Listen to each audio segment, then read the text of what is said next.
I've always been fascinated about the life of Olaudah Equiano. He was originally born in Benin, which today is part of Nigeria. He was kidnapped and he was enslaved. Throughout his life, he lived on ship in the West Indies, in Virginia, in Philadelphia, but he bought his freedom and he lived here in London.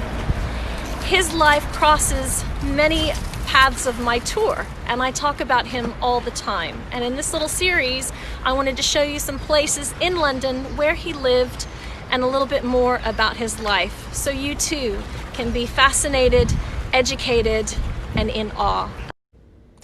When Olaudah Equiano was enslaved, he was first given the name Michael, and then he was given the name Jacob. And then by his master, Michael Henry Pascal, he was given the name Gustavus Vasa. Slave owners liked to name their slaves after important people in history like Caesar or Pompey, and Gustavus Vasa was a king from Sweden. So from that moment on, he is known as Gustavus Vasa, and he comes to use his name, and then when he writes his autobiography, he changes it back to Olaudah Equiano. So in this series, I'll refer to him either as Olaudah Equiano, Gustavus, or Gustavus Vasa, or just Vasa. In 1753, Olaudah Equiano and his sister were kidnapped from their home. They were separated, sold into slavery. 1754, Olaudah is sold to a tobacco farmer in Barbados, whose name was Campbell. Now he had been renamed Michael, and now he was renamed Jacob. And later in 1754, he was purchased again by another man, Captain Michael Henry Pascal, who renamed him Gustavus Vasa after a Swedish king. Captain Pascal initially brings Gustavus Vasa back to London as a gift for his cousin Maynard and Mary Guerin and their sister Elizabeth. The Guerin sisters grow quite fond of Gustavus Vasa, and he accompanies them all over London, helping around the house and things. They educate him, they put him in school, and he writes about how he walks across Westminster Bridge with them on a regular basis. This is Westminster Bridge. The original Westminster Bridge was built between 1739 and 1750.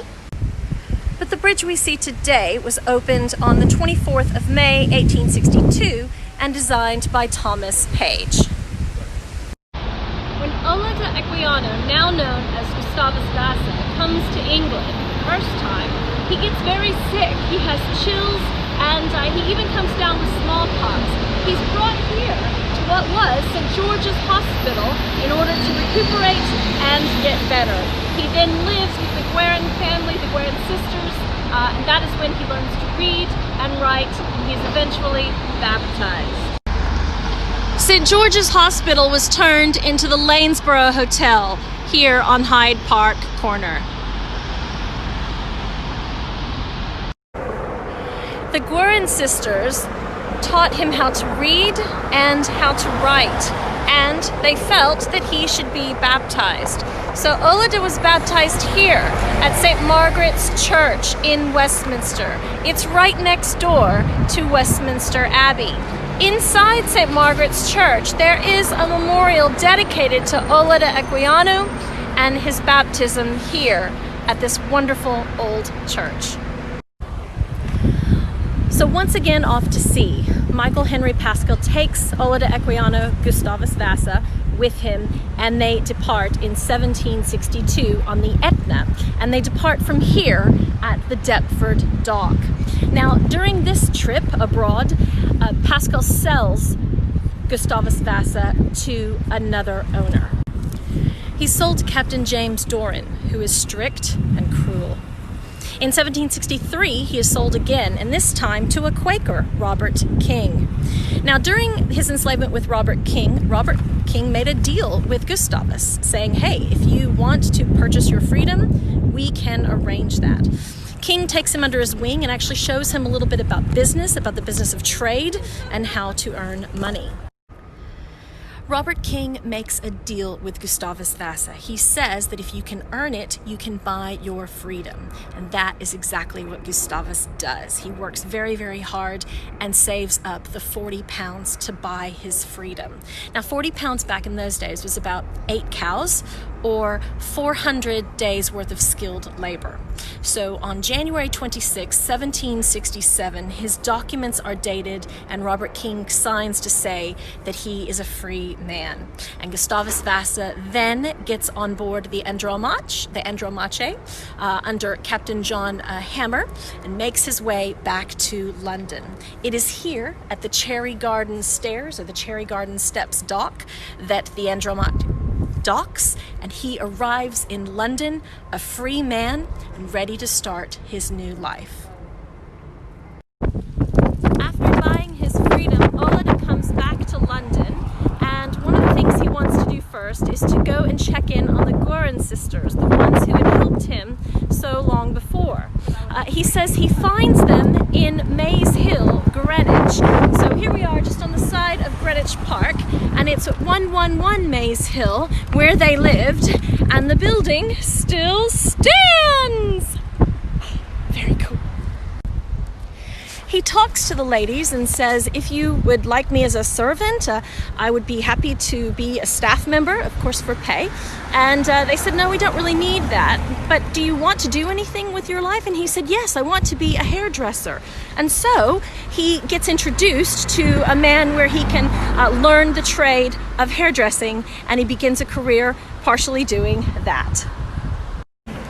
A central part of Equiano's life was his religion. Christianity was very important to him. After being influenced by the Guerin sisters being baptized, and then once at sea being enthralled by other people studying the Bible, and he too was able to study it. In his autobiography, he writes about reading the different interpretations of the Bible and how other people interpreted it. And one of the people that he was mesmerized with was George Whitefield, or George Whitefield. Whitefield was a short man with a lazy eye and really poofy hair, but he had an evangelical boom about his voice, and everyone loved to hear him preach. Here in London, you can still visit Whitefield Memorial Church, named after the great evangelical. Olaudah had heard of this fantastic preacher.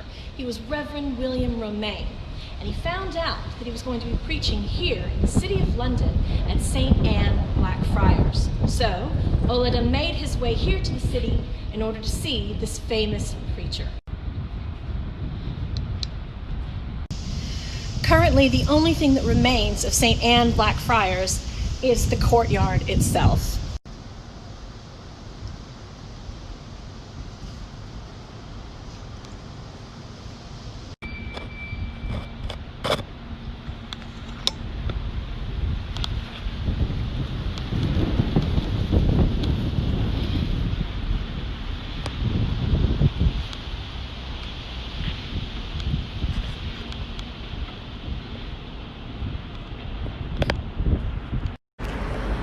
Once he's able to buy his freedom, he makes his way back to his beloved London. And in his autobiography, he talks about how he takes up lodgings in Coventry Court, just off of Haymarket.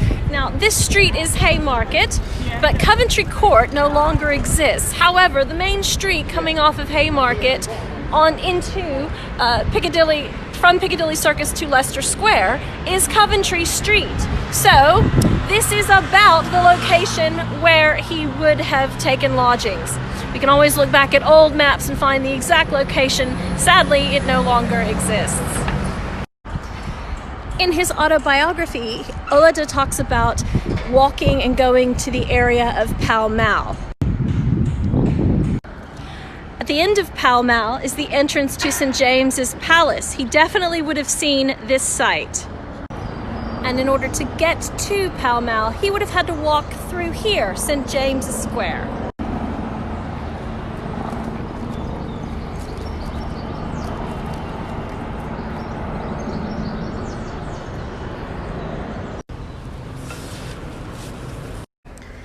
Equiano becomes involved in the abolition of slavery.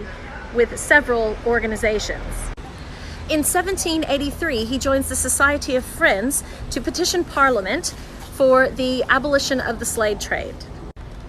In 1787, he is part of the Society for the Effecting of the Abolition of the Slave Trade. That is a big organization. And in 1788, he writes a petition to Queen Charlotte herself. The document that he presents to Queen Charlotte is to abolish the slave trade. It is a petition to do so. And it is written and included the last chapter of his book. Here in Fitzrovia at Gouge Place, there is a mural dedicated to the many people that have lived, including Virginia Woolf, in this area, George Bernard Shaw, and of course, Olaudah Equiano. Of course, we know he later wrote his biography, his autobiography, The Interesting Time and Life of Olaudah Equiano. Of course, his other given name was Gustava Vasa, and so he's also known as that name as well. He married, he lived in this area, and it's always very exciting to come here and see this mural. Unfortunately, someone has tagged it. This thing has been here for years, and no one has ever tagged it until recently, which is a shame.